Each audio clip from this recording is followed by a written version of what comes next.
Doctor Abdullah Jahangir রহমাহুল্লাহ। Doctor Abdullah Jahangir স্যারের নাম শুনে আব্দুল্লাহ জাহাঙ্গীর রাহিমাহুল্লাহ একজন আলেম ছিলেন। আব্দুল্লাহ জাহাঙ্গীর রহিমাহুল্লাহ। আব্দুল্লাহ জাহাঙ্গীর আব্দুল্লাহ জাহাঙ্গীর স্যারকে কেউ আপনারা দেখেছিলেন? যুবকেরা শোনো, আল্লাহ তাআলা আমাদের যে দেহটা বানিয়েছেন, জন্ম থেকে 25 বছর পর্যন্ত গ্রোথ বলো, এই সময়ে কি পড়ে বোঝা যায় না। আর এই সময়ে যে ফুর্তি আনন্দ, এটা কোনো আনন্দ না, এটা অস্থিরতা। জীবন শুরু হবে 25-এর পরে।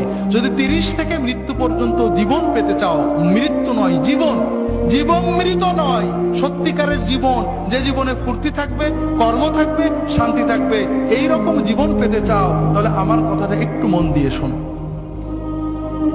আল্লাহ তাআলা যে নিয়মে বানিয়েছেন, প্রকৃতির সাথে যুদ্ধ করে আমরা জিততে পারবো না, আল্লাহর প্রকৃতিকে মেনে নিতে হবে।